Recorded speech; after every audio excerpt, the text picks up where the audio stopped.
So we heard this morning about a new and high demand for complex, tailored solutions in the current market environment globally. Is this the case in the South African market in the same way?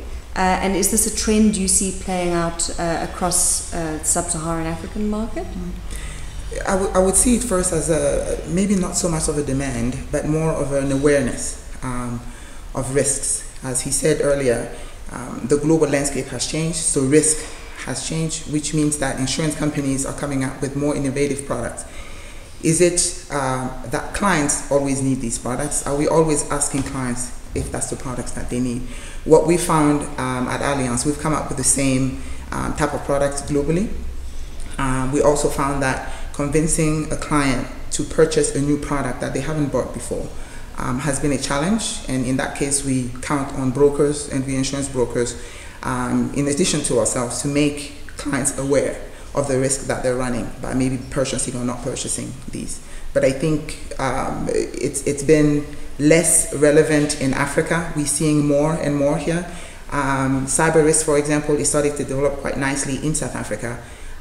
When we look at the rest of the continent, not so much. So again, it comes from building awareness in the market from insurers, reinsurers, brokers, to be able to make those products sellable. So, given the reality of market conditions, as discussed today, the prevailing soft market, the capacity of capital, what will your approach to risk selection be in 2015? Approach to risk selection would not change. Allianz is an underwriting company first. The so-called soft market has been here for the past, I don't know, close to 10 years now.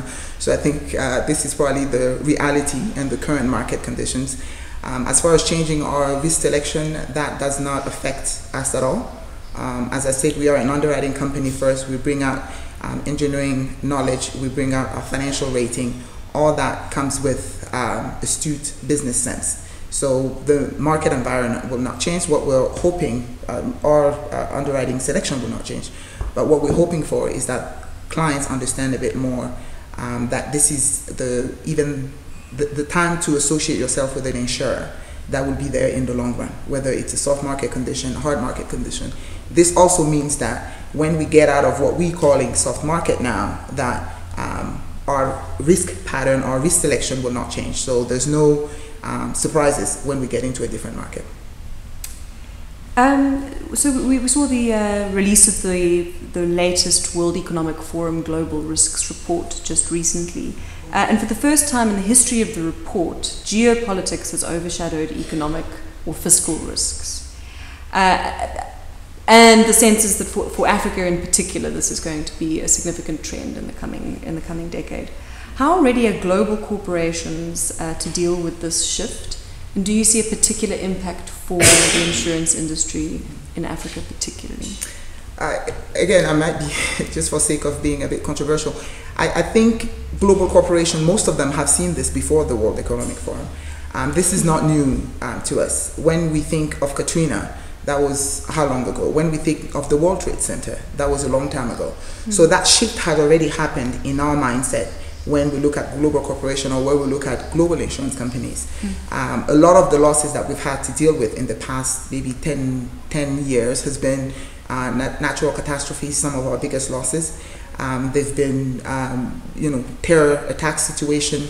We've had airliners fall from the sky. Yes, there's a fiscal impact to it, but there's a bit more behind it. So as far as us being ready to shift, we've already shifted. And the global companies that haven't shifted so far will probably be in trouble. So we shouldn't be waiting for reports to confirm what we already know, but we need to start adapting our business practices quite earlier on.